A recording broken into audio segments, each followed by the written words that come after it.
हाँ, तो आज की इस विस्तृत और गहन चर्चा में बुनियादी ढांचे और ऊर्जा क्षेत्र के एक बहुत ही दिलचस्प विषय को खंगालने वाले हैं। हमारे पास जो मुख्य स्रोत सामग्री है वो 16 फरवरी 2026 की पटेल इंजीनियरिंग लिमिटेड के Q3 अर्निंग्स कॉल का ट्रांसक्रिप्ट है। और इस चर्चा का मुख्य लक्ष्य भी यही है कि हम ये समझें कि भारत के तेजी से बढ़ते इंफ्रास्ट्रक्चर और हाइड्रो पावर सेक्टर में पटेल इंजीनियरिंग अपनी जगह आखिर कैसे बना रही है। बिल्कुल, इसमें हम कंपनी की वित्तीय स्थिति, उनके भविष्य के प्रोजेक्ट्स और बाजार की कड़ी प्रतिस्पर्धा से जुड़े हर पहलू को डिकोड करेंगे। और सच कहूं तो ये समय इस सेक्टर पर नजर रखने के लिए बहुत ही रोमांचक है। हाँ, क्योंकि अवसर बहुत बड़े हैं इस वक्त। सही कहा। जरा इस एक आंकड़े पर गौर किया जाए। 2026 के यूनियन बजट में 12.2 लाख करोड़ रुपए का कैपिटल एक्सपेंडिचर तय किया गया है। ये कोई छोटी रकम नहीं है, ये एक बहुत बड़ा आर्थिक इंजन है। और इसके साथ ही भारत ने 2030 तक 500 गीगावाट क्लीन एनर्जी का जो महत्वाकांक्षी लक्ष्य रखा है, वो इस पूरी कहानी को एक नया ही मोड़ दे देता है। वो कैसे? देखिए, अगर हम इस पूरी स्थिति को एक बड़ी तस्वीर से जोड़कर देखें, तो ये केवल ईंट और कंक्रीट से निर्माण करने का मामला नहीं रह जाता। ये असल में देश की ऊर्जा जरूरतों, भविष्य की सस्टेनेबिलिटी और कंपनियों के वित्तीय अनुशासन को एक साथ संतुलित करने का एक बहुत बड़ा खेल है। मतलब जब सरकार इतना भारी निवेश कर रही है, तो निर्माण कंपनियों के लिए अवसर तो रातों रात विशाल हो गए हैं। अवसर तो हैं, लेकिन सिर्फ अवसर होना ही काफी नहीं होता। इन अवसरों का असली फायदा उठाने के लिए केवल भारी मशीनरी काम नहीं आती। एक बेहद मजबूत बैलेंस शीट और एक स्पष्ट रणनीतिक दिशा का होना भी उतना ही जरूरी है। बिल्कुल। और पटेल इंजीनियरिंग के मैनेजमेंट ने इस अर्निंग्स कॉल में जिस तरह से अपनी स्थिति स्पष्ट की है, वो ये समझने के लिए एक शानदार केस स्टडी है कि एक पुरानी कंपनी इस नए और आक्रामक बाजार में खुद को कैसे ढाल रही है। ये एक बहुत ही दिलचस्प नजरिया है। तो चलिए इस केस स्टडी को थोड़ा और गहराई से डिकोड करते हैं। सीधे कंपनी के वर्तमान पोर्टफोलियो और उनके एग्जीक्यूशन यानी जमीन पर काम पूरा करने की क्षमता पर आते हैं। हाँ, वो आंकड़े काफी मजबूत हैं। बिल्कुल। स्रोत सामग्री में एक आंकड़ा बहुत प्रमुखता से उभर कर आता है। 31 दिसंबर 2025 तक पटेल इंजीनियरिंग का ऑर्डर बुक 15,123 करोड़ रुपए का है, जो कि एक बहुत बड़ी संख्या है। हाँ, और अगर इसे कंपनी के मौजूदा रेवेन्यू से तुलना करके देखा जाए तो ये लगभग 3.08 गुना बैठता है। आम भाषा में इसका मतलब यह है कि अगर कंपनी आज के बाद कोई नया काम लेना बंद भी कर दे, तो भी उनके पास अगले 3 साल तक लगातार काम करने के लिए पर्याप्त प्रोजेक्ट्स मौजूद हैं। और मैं कहूंगी कि यहाँ सिर्फ कुल रकम महत्वपूर्ण नहीं है, बल्कि वो रकम किन क्षेत्रों से आ रही है, ये देखना ज्यादा जरूरी है। तो रेवेन्यू का ब्रेकअप क्या कहता है? अगर Q3 के रेवेन्यू योगदान का विश्लेषण किया जाए, तो ये साफ हो जाता है कि कंपनी की असली ताकत हाइड्रो सेक्टर में है। वहां से 57% रेवेन्यू आ रहा है। 57%? ये तो आधे से भी ज्यादा है। बिल्कुल।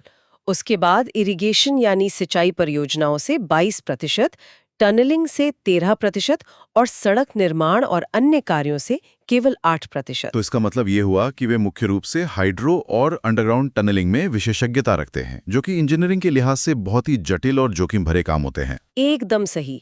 और इन प्रोजेक्ट्स की जमीनी हकीकत तो और भी ज्यादा हैरान करने वाली है। अरुणाचल प्रदेश के सुबनसिरी हाइड्रो पावर प्रोजेक्ट का ही उदाहरण ले लीजिए। हाँ, कॉल में बताया गया कि वहाँ यूनिट 2 और 3 का काम पूरा हो चुका है। कागज पर ये सिर्फ एक लाइन है, लेकिन जमीन पर इसका सीधा मतलब है कि 500 मेगावाट क्लीन एनर्जी ग्रिड में जुड़ गई है। 500 मेगावाट कोई छोटा आंकड़ा नहीं होता। बिल्कुल नहीं, ये एक पूरे शहर को रोशन करने के लिए काफी है। और यहाँ सबसे आकर्षक बात यह है कि कंपनी केवल बड़े ऑर्डर लेकर बैठ नहीं रही है, बल्कि वे इन तकनीकी रूप से जटिल प्रोजेक्ट्स को समय पर पूरा भी कर रही है। जम्मू कश्मीर में चल रहे क्वार और कीरू प्रोजेक्ट्स को ही देख लीजिए। हाँ, स्रोत में जिक्र था कि कीरू डैम प्रोजेक्ट में उन्होंने हाल ही में 10 लाख क्यूबिक मीटर कंक्रीट डालने का एक बड़ा मिलका पत्थर पार किया है। 10 लाख क्यूबिक मीटर कंक्रीट, इसकी कल्पना करना मुश्किल हो सकता है, लेकिन अगर इसे ऐसे समझा जाए कि ये कई बड़े फुटबॉल स्टेडियमों को कंक्रीट से ऊपर तक भर देने के बराबर है, तो इस काम के पैमाने का अंदाजा लगता है। बाप रे, ये तो सच में बहुत विशाल है। और इसके अलावा पारनाई हाइड्रो पावर प्रोजेक्ट में 9.2 किलोमीटर लंबी हेड रेस टनल का ब्रेक थ्रू हासिल करना भी इंजीनियरिंग की एक बहुत बड़ी उपलब्धि है। पहाड़ों के बीच लगातार खुदाई करते हुए एक छोर से दूसरे छोर तक सही अलाइनमेंट के साथ पहुंचना आसान काम तो बिल्कुल नहीं है। बिल्कुल नहीं। ये तो पहाड़ों और दूर दराज के इलाकों की बात हो गई, लेकिन अर्निंग्स कॉल में मुंबई जैसे घनी आबादी वाले शहर के एक प्रोजेक्ट का भी जिक्र था, पीजीडब्ल्यू अंडरग्राउंड वाटर टनल। हाँ, वहाँ उन्होंने NATM टनलिंग स्कोप का काम पूरा कर लिया है। अब ये NATM शब्द सुनने में बहुत ही तकनीकी लगता है। श्रोताओं के लिए इसे थोड़ा सरल किया जाए तो इसका क्या मतलब है और ये कंपनी की विशेषज्ञता को कैसे साबित करता है? ये बहुत ही अच्छा सवाल है। NATM का मतलब है न्यू ऑस्ट्रियन टनलिंग मेथड। सरल शब्दों में कहें तो जब पहाड़ों में या जमीन के नीचे सुरंग खोदी जाती है तो ऊपर की मिट्टी या चट्टानों के गिरने का खतरा हमेशा रहता है। तो उसे रोकने के लिए क्या करते हैं? पुरानी तकनीक में भारी लोहे के ढांचे लगाकर उसे रोका जाता था, लेकिन NATM एक बहुत ही आधुनिक तकनीक है जहां सुरंग खोदने के तुरंत बाद दीवारों पर कंक्रीट का एक खास तरह का स्प्रे किया जाता है, जिसे शॉटक्रीट कहते हैं। अच्छा, तो ये स्प्रे चट्टान को रोक लेता है? हाँ, ये तकनीक असल में चट्टान के अपने प्राकृतिक दबाव का ही इस्तेमाल करके सुरंग को मजबूती देती है। अब मुंबई जैसे शहर में जहां जमीन के ऊपर गगनचुंबी इमारतें हैं, भारी ट्रैफिक है, वहां जमीन के नीचे इस तकनीक से सुरंग खोदना और वो भी बिना ऊपर की इमारतों को नुकसान पहुंचाए, ये दिखाता है कि पटेल इंजीनियरिंग के पास कितनी गहरी तकनीकी विशेषज्ञता है। ये तो सच में कमाल है। ये ऐसे प्रोजेक्ट्स हैं जहां प्रवेश की बाधाएं, जिन्हें एंट्री बैरियर्स कहते हैं, बहुत ऊंचे होते हैं। हर कोई सड़क बना सकता है, लेकिन हर कोई NATM तकनीक से शहर के नीचे सुरंग नहीं खोद सकता। ये वाकई एक बहुत बड़ा प्रतिस्पर्धात्मक लाभ है। लेकिन यहाँ से कहानी में एक दिलचस्प मोड़ भी आता है। कैसा मोड़? इतनी तकनीकी विशेषज्ञता, अनुभव और इतने बड़े बाजार के बावजूद क्या पटेल इंजीनियरिंग अजेय है? स्रोत सामग्री के अनुसार कॉल के दौरान एक बहुत ही बड़ी विफलता भी सामने आई थी। हाँ, आप दिबांग डैम प्रोजेक्ट की बात कर रहे हैं। बिल्कुल, एक विशाल 16,000 करोड़ रुपए का प्रोजेक्ट जो उनके हाथ से पूरी तरह निकल गया। कंपनी ने इसके लिए बोली लगाई थी, लेकिन ये प्रोजेक्ट किसी और गैर सूचीबद्ध यानी अनलिस्टेड प्राइवेट कंपनी ने जीत लिया। और वो भी बहुत छोटे अंतर से नहीं। बिल्कुल नहीं, दोनों बोलियों के बीच पूरे 1,000 करोड़ रुपए का अंतर था। जीतने वाली कंपनी ने इतनी आक्रामक बोली लगाई कि पटेल इंजीनियरिंग रेस से ही बाहर हो गई। ये सुनकर किसी के भी मन में यह सवाल उठ सकता है कि क्या ये कंपनी बाजार की इस नई और आक्रामक प्रतिस्पर्धा में पिछड़ रही है? ये चिंता कॉल में मौजूद निवेशकों की भी थी, लेकिन यहाँ मैनेजमेंट के जवाब और उनके दृष्टिकोण का गहराई से विश्लेषण करना जरूरी है। उन्होंने क्या सफाई दी इस पर? मैनेजमेंट ने बहुत ही स्पष्ट शब्दों में कहा कि वे वॉल्यूम के बजाय क्वालिटी और मार्जिन को चुन रहे हैं। उनका लक्ष्य अपनी किताबों में सिर्फ बड़े आंकड़े दिखाना नहीं है, बल्कि वे 13% का EBITDA मार्जिन बनाए रखना चाहते हैं। यहाँ थोड़ा रुकते हैं। श्रोताओं के लिए ये साफ करना जरूरी है कि ये EBITDA मार्जिन क्या होता है और 13% के आंकड़े पर इतनी जिद क्यों है। सरल शब्दों में EBITDA का मतलब है ब्याज, टैक्स और मशीनों की घिसाई यानी डेप्रिसिएशन का खर्च निकालने से पहले कंपनी ने अपने मुख्य काम से कितना मुनाफा कमाया। ये किसी भी कंपनी की असली ऑपरेशनल ताकत को मापता है। मतलब रोजमर्रा के कामकाज से होने वाली असली कमाई। हाँ, और इंफ्रास्ट्रक्चर जैसे क्षेत्र में जहां खर्च बहुत ज्यादा होते, 13% का मार्जिन बहुत ही स्वस्थ माना जाता है। अब जब कंपनी के पास पहले से ही 15,000 करोड़ रुपए का ऑर्डर बुक हो, तो उन पर किसी भी कीमत पर नया काम उठाने का कोई भारी दबाव नहीं होता। ये बात तो सही है। दिबांग जैसे बड़े और जटिल हाइड्रो प्रोजेक्ट्स पूरे होने में कम से कम 5 से 7 साल लगते हैं। ये कोई मोबाइल फोन बनाने का काम तो है नहीं जो महीनों में हो जाए। बिल्कुल। मत पर बोली लगा देती है, तो ये एक बहुत बड़ा जोखिम है। सोचिए, अगले 5 सालों में अगर स्टील या सीमेंट की कीमत अचानक बढ़ गई या पहाड़ खोदते वक्त कोई ऐसी भूगर्भीय अड़चन आ गई जिसकी उम्मीद नहीं थी, तो क्या होगा? तो वो प्रोजेक्ट मुनाफे की बजाय कंपनी को भारी घाटे में ढकेल देगा। एकदम सही। इसे अर्थशास्त्र में विनर्स कर्स या जीतने वाले का श्राप कहा जाता है, जहां आप नीलामी तो जीत जाते हैं, लेकिन इतनी ज्यादा कीमत चुकाकर कि असल में आप हार रहे होते हैं। इसलिए किसी प्रोजेक्ट को छोड़ देना भी कई बार एक बहुत ही सदी हुई और बेहतरीन रणनीति होती है। ये एक बहुत ही अहम बिंदु है। मतलब अंधाधुंध दौड़ने से बेहतर है कि संभल कर और मुनाफे के साथ चला जाए। तो इस अनुशासित दृष्टिकोण का असल वित्तीय परिणाम क्या निकल रहा है? आंकड़े तो यही बताते हैं कि परिणाम सकारात्मक हैं। हाँ, आइए अर्निंग्स कॉल में दिए गए वित्तीय आंकड़ों का एक सरल विश्लेषण करते हैं। Q3 FY26 का कंसोलिडेटेड रेवेन्यू 1239 करोड़ रुपए रहा और पिछले 9 महीनों का कुल रेवेन्यू 3681 करोड़ रुपए तक पहुंच गया, जो कि पिछले साल के मुकाबले लगभग 5.7% ज्यादा है। और मुनाफे की बात करें तो Q3 का शुद्ध मुनाफा यानी PAT, profit after tax, 71 crore रुपए रहा, जिसका मार्जिन 5.69% है। लेकिन इन सब में मेरी नजर में सबसे महत्वपूर्ण आंकड़ा कर्ज का है। इंफ्रास्ट्रक्चर कंपनियों के लिए कर्ज हमेशा से एक बड़ी बीमारी रही है। बिल्कुल, लेकिन यहाँ उनका कुल कर्ज मार्च 2025 के 1603 करोड़ रुपए से घटकर अब 1433 करोड़ रुपए हो गया है। इसमें से 983 करोड़ रुपए वर्किंग कैपिटल है और 450 करोड़ रुपए टर्म लोन है। और सबसे बड़ी बात, उनका डेट टू इक्विटी रेशियो अब मात्र 0.33 रह गया है। इन आंकड़ों को अगर डिकोड किया जाए तो ये साफ दिखता है कि कंपनी अपनी बैलेंस शीट को साफ करने के लिए एक बहुत ही स्पष्ट मिशन पर है। कर्ज कम करना, जिसे वित्तीय भाषा में डीलेवरेजिंग कहा जाता है, इस वक्त उनकी सबसे बड़ी प्राथमिकता दिख रही है। और ये डेट टू इक्विटी रेशियो का 0.33 होना जी, काफी मायने रखता है ना। बहुत ज्यादा। इसका सीधा मतलब यह है कि कंपनी के पास खुद की जितनी पूंजी है उसका केवल 1/3 हिस्सा ही उन्होंने कर्ज के रूप में ले रखा है। इंफ्रास्ट्रक्चर के क्षेत्र में जहां कई कंपनियों का ये रेशियो 1 या उससे भी ज्यादा होता है, वहां ये एक बहुत ही सुरक्षित और मजबूत स्थिति मानी जाती है। और ये कर्ज वे सिर्फ अपने तिमाही मुनाफे से कम नहीं कर रहे हैं, बल्कि उनका एक और स्मार्ट तरीका है। हाँ, अपनी नॉन कोर संपत्तियों को बेचना। स्रोत के अनुसार उन्होंने इस तिमाही तक ऐसी संपत्तियों को बेचकर 185 करोड़ रुपए जुटाए हैं, और मैनेजमेंट ने यह भी बताया है कि उनका लक्ष्य अगले 1 साल में इन गैर जरूरी संपत्तियों से 100 से 200 करोड़ रुपए और जुटाने का है।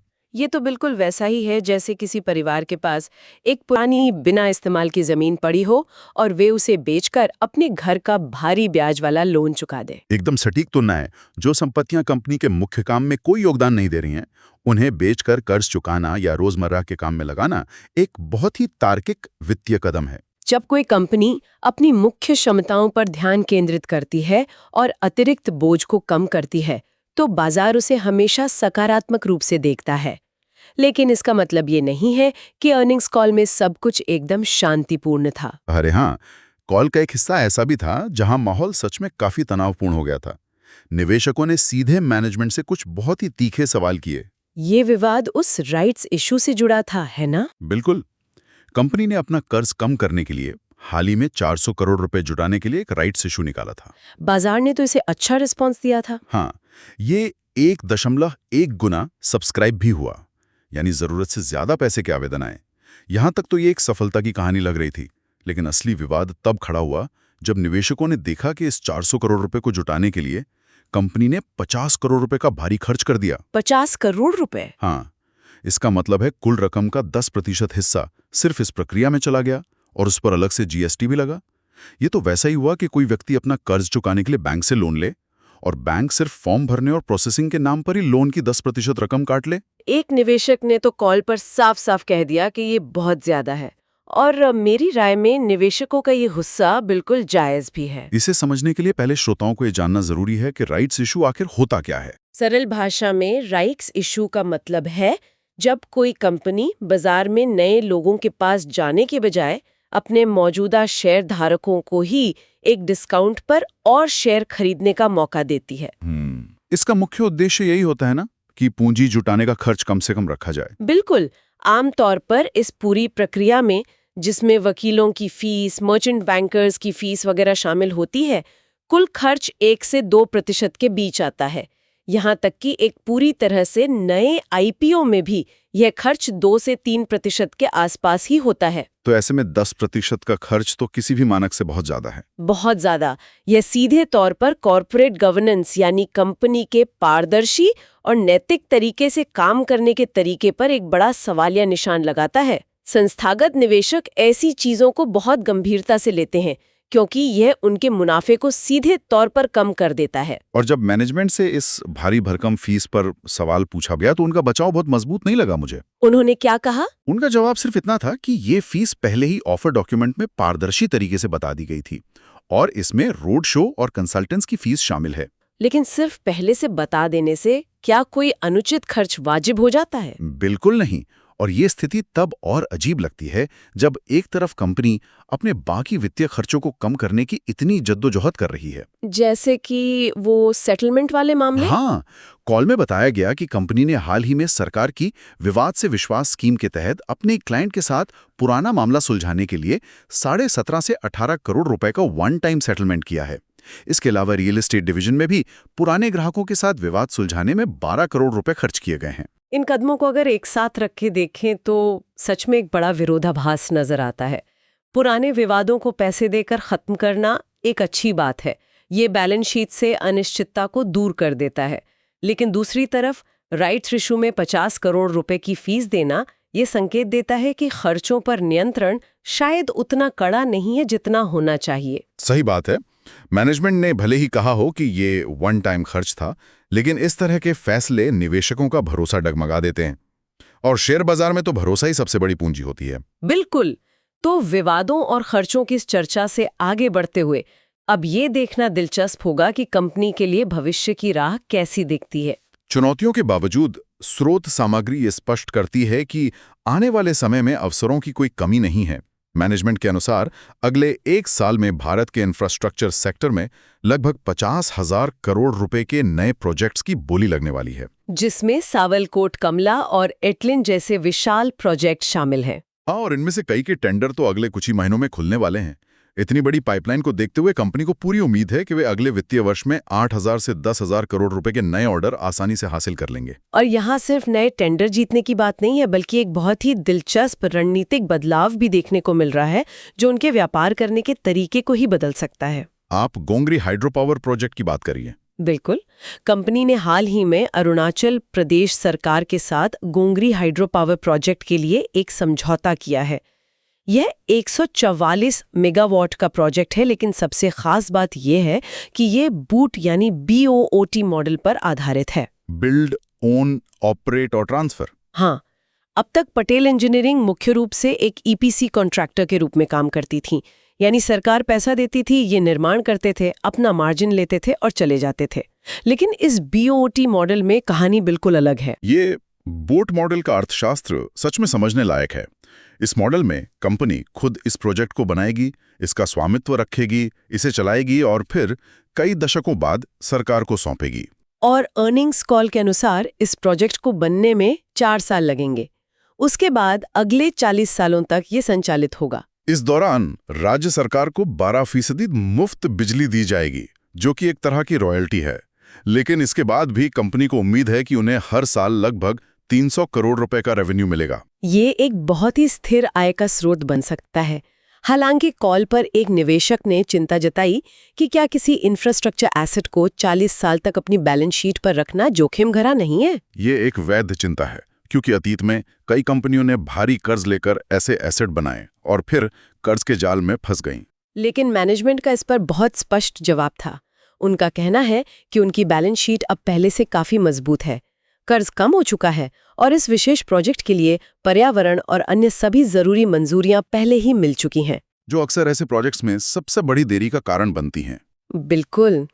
इसलिए ये कोई अंधा दाव नहीं है, बल्कि एक सोचा समझा रणनीतिक कदम है। अगर ये सफल होता है तो ये उन्हें हर साल एक निश्चित आय देगा, जिससे वे सिर्फ नए टेंडर जीतने के दबाव से बाहर आ सकेंगे। इसके अलावा स्रोत सामग्री में एक और बात सामने आई, जो बुनियादी ढांचा क्षेत्र की कंपनी के लिए थोड़ी अप्रत्याशित लेकिन बहुत ही शानदार थी। तकनीकी इनोवेशन। हाँ, तकनीक का आधुनिक इस्तेमाल। कंपनी अब सिर्फ सीमेंट और कंक्रीट वाली पुरानी शैली की निर्माण कंपनी नहीं रहना चाहती। कॉल में बताया गया कि वे अपने प्रोजेक्ट्स में आर्टिफिशियल इंटेलिजेंस यानी AI और इंटरनेट ऑफ थिंग्स IoT जैसी अत्याधुनिक तकनीकों का उपयोग कर रहे हैं। कोई भी सोच सकता है कि पहाड़ों में सुरंग खोदने में AI का क्या काम। वही तो। लेकिन वे इसका इस्तेमाल मशीनों की कार्यक्षमता बढ़ाने और विशेष रूप से भारी अर्थ मूविंग मशीनों में डीजल की खपत को कम करने के लिए कर रहे हैं। अभी शायद ये पायलट आधार पर उनके कुछ प्रमुख प्रोजेक्ट्स में चल रहा है ना? हाँ, लेकिन वे इसे अपने सभी साइट्स पर लागू करने की योजना बना रहे हैं। और ये सिर्फ कोई तकनीकी दिखावा नहीं है, इसका सीधा और बहुत बड़ा असर उनके मुनाफे पर पड़ने वाला है। मैनेजमेंट को अनुमान है कि इस तकनीकी अपग्रेडेशन से भविष्य में उनके प्रॉफिट मार्जिन में 0.5% का सुधार आ सकता है। अब सुनने में ये 0.5% बहुत ही मामूली आंकड़ा लग सकता है। लेकिन जब किसी कंपनी का ऑर्डर बुक 15,000 करोड़ रुपए का हो तो गणित बिल्कुल बदल जाता है। 15,000 करोड़ का 0.5% सीधा 75 करोड़ रुपए होता है। ये 75 करोड़ रुपए का शुद्ध मुनाफा है, जो बिना कोई नया प्रोजेक्ट जीते सिर्फ अपनी कार्यकुशलता बढ़ाकर हासिल किया जा रहा है। एक ऐसे सेक्टर में जहां मार्जिन पहले से ही दबाव में रहते हैं, ये तकनीकी बढ़त एक बहुत बड़ा प्रतिस्पर्धात्मक लाभ बन सकती है। बिल्कुल। तो इन सभी पहलुओं पर विस्तार से चर्चा करने के बाद अगर आज के इस विश्लेषण का सारांश निकाला जाए तो पटेल इंजीनियरिंग की जो तस्वीर उभरती है वो एक ऐसे मोड़ पर खड़ी कंपनी की है जिसके पास दशकों का अनुभव है और बाजार में अवसरों का एक विशाल महासागर है। उनके पास 15,000 करोड़ रुपए से ज्यादा का एक मजबूत ऑर्डर बुक है जो उन्हें आने वाले कई सालों तक व्यस्त रखेगा। वे आक्रामक रूप से अपना कर्ज कम कर रहे हैं, बैलेंस शीट को मजबूत बना रहे हैं और गोंगरी जैसे नए तरह के बूट प्रोजेक्ट्स में कदम रखकर अपनी आय के स्रोतों में विविधता भी ला रहे हैं। साथ ही एआई जैसी तकनीकों को अपनाकर भविष्य के लिए तैयार हो रहे हैं। लेकिन इस राह में चुनौतियां भी कम नहीं हैं। जैसा कि दिबांग प्रोजेक्ट के उदाहरण से साफ हुआ, बाजार में नई और बेहद आक्रामक प्रतिस्पर्धा आ गई है जो मुनाफे से समझौता करके भी बड़े प्रोजेक्ट्स हथियाने को तैयार हैं। कंपनी के सामने सबसे बड़ी चुनौती यही होगी कि वे इस कड़ी प्रतिस्पर्धा के बीच अपना 13% मार्जिन और 10% रेवेन्यू ग्रोथ का लक्ष्य कैसे बनाए रखते हैं। और दूसरी सबसे बड़ी चुनौती है बाजार और निवेशकों का भरोसा बनाए रखना। राइट्स इशू की 50 करोड़ रुपए की फीस जैसे मुद्दे सीधे तौर पर कॉर्पोरेट गवर्नेंस पर सवाल उठाते हैं। इस तरह के फैसलों से बचना होगा क्योंकि मजबूत बैलेंस शीट के साथ साथ एक बेदाग छवि भी लंबी अवधि की सफलता के लिए उतनी ही जरूरी है। ये संतुलन बनाना ही असली कला है। बिल्कुल। इस गहन और विस्तृत चर्चा को समाप्त करते हुए श्रोताओं के लिए एक बहुत ही विचारोत्तेजक सवाल सामने आता है जिस पर गौर किया जाना चाहिए। जब देश के इंफ्रास्ट्रक्चर के निर्माण की बात आती है, नए बांध बनाना, नई ऊर्जा परियोजनाएं शुरू करना या पहाड़ों को चीरकर टनल बनाना, तो क्या निर्माण कंपनियों को विकास की तेज रफ्तार बनाए रखने और बाजार पर कब्जा करने के लिए आक्रामक बोली लगानी चाहिए, भले ही उसमें मुनाफे से समझौता करना पड़े? हाँ, या फिर क्या पटेल इंजीनियरिंग की तरह पीछे हटकर अनुशासित रहकर सिर्फ उन्हीं सौदों का इंतजार करना चाहिए जिनमें एक सुरक्षित मार्जिन हो? ये सोचने वाली बात है कि लंबे समय में कौन सी रणनीति देश के विकास की गति और निवेशकों की पूंजी दोनों के लिए अधिक फायदेमंद और सुरक्षित साबित होगी।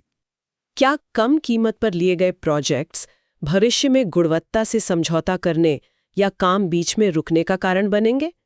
ये सवाल सिर्फ एक कंपनी की रणनीति का नहीं है, बल्कि ये पूरे इंफ्रास्ट्रक्चर सेक्टर के भविष्य की दिशा तय करता है। दोनों दृष्टिकोणों के अपने जोखिम और फायदे हैं। आक्रामक बोलियां शायद शॉर्ट टर्म में गति दें, लेकिन लंबी अवधि में वित्तीय अनुशासन ही टिकाऊ विकास की नींव रखता है। यह एक ऐसा द्वंद्व है जिसे हर उस व्यक्ति को समझना चाहिए जो इस सेक्टर के विकास को ट्रैक कर रहा है। सही कहा। यह एक ऐसा विषय है जो भविष्य में भी चर्चा के केंद्र में रहेगा। इस गहन विश्लेषण में शामिल होने के लिए बहुत बहुत धन्यवाद। श्रोताओं को जरूर भारत के इंफ्रास्ट्रक्चर सेक्टर की जटिलताओं और कंपनियों की रणनीतियों को डिकोड करने का एक नया नजरिया मिला होगा। इसी तरह हम नए और महत्वपूर्ण विषयों का विश्लेषण जारी रखेंगे। नमस्कार। नमस्कार।